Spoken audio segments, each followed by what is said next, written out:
everyone, and welcome back to Plan for Productivity. For those of you who are new, my name is Andrea, and today we're going to be setting up my bullet journal for September.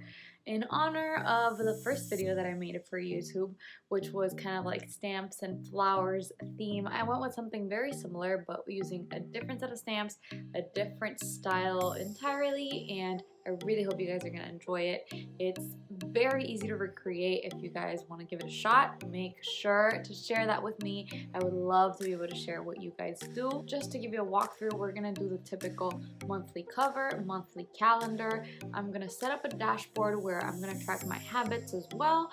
And finally, I'm going to do a bonus spread, which is kind of like this huge tracking chart for a little bit of stats in my life, and the monthly review page. So I really hope you guys enjoyed this video. Grab your cup of coffee and let's get started.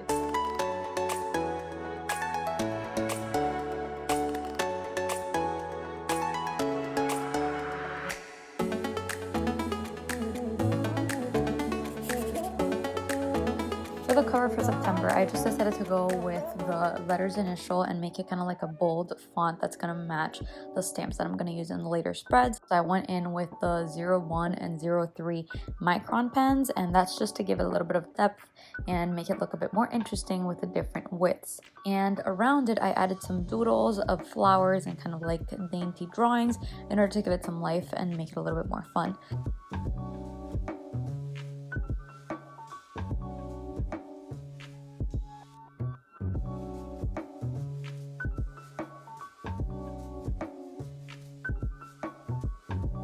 And then I went in with a black pen and filled in the S, make it a very dark, bold black.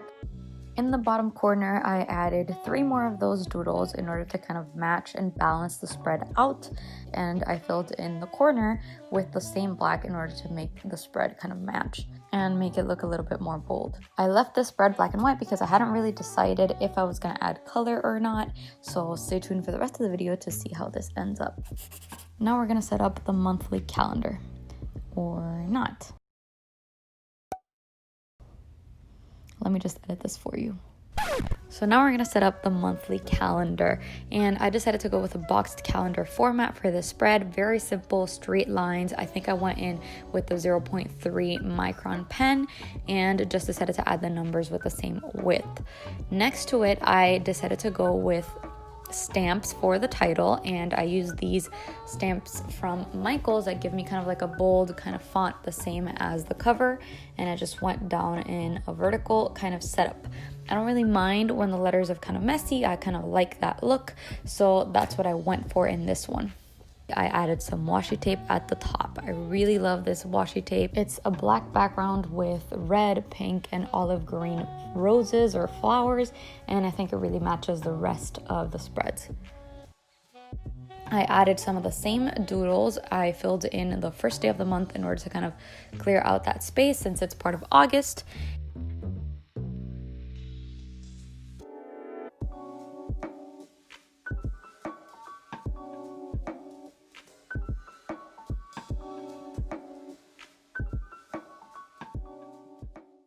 The next spread is actually my favorite, and this is where I am setting up the dashboard, which is something that I started doing last month in August, and I really loved. It's kind of like a main page where I see everything that I need for this month, and that's what I'm going to do in a following video. For now, I just added the flowers and the title with the same stamps, again with the messy, uneven look.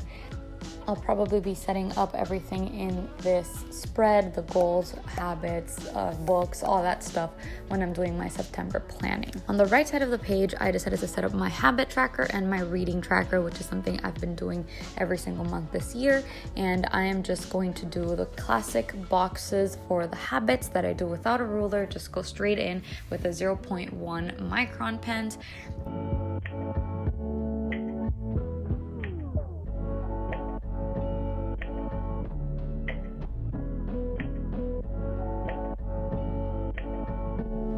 And as you can see, I made a mistake at the top, so I'm going to use my handy whiteout tape. This is the best thing that you can have in the bullet journaling game, and I'm just going to cover up that mistake.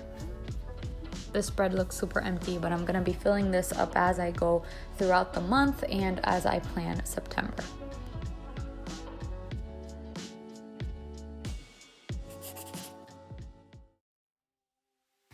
The next is one of my favorite spreads of this entire setup. Maybe not on the creative side, but definitely on the functional side.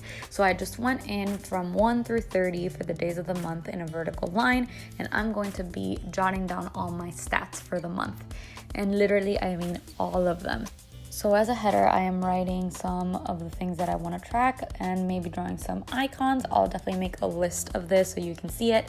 And I am just making that into a nice little straight line box, and I am tracing those lines towards the bottom so that you can see kind of like a chart format.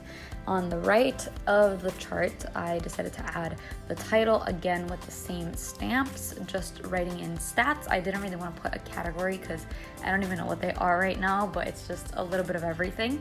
And under that, I added some washi tape. This is part of the same set that I added on the previous page, and I think it looks really cute together. And in order to tie it in with the rest of the spreads, I decided to go in with small doodles of the same flowers that I drew before.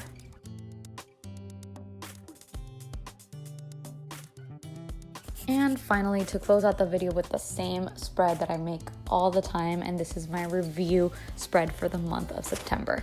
As I said before, I like to do these with the same style as I did the previous pages so that it kind of ties in together, and I like to do it right after these pages so that it doesn't get lost in my journal.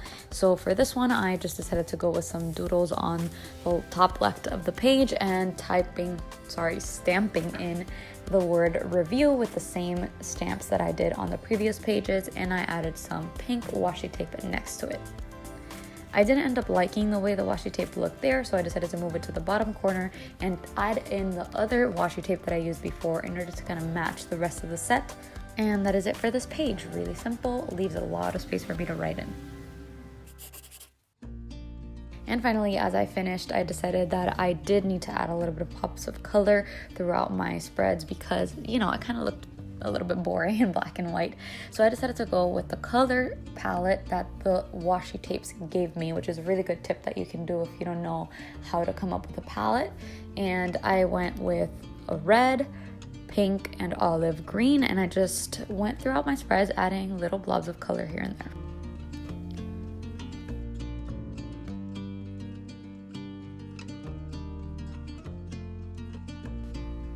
And that is it. Let's check out the final flip through.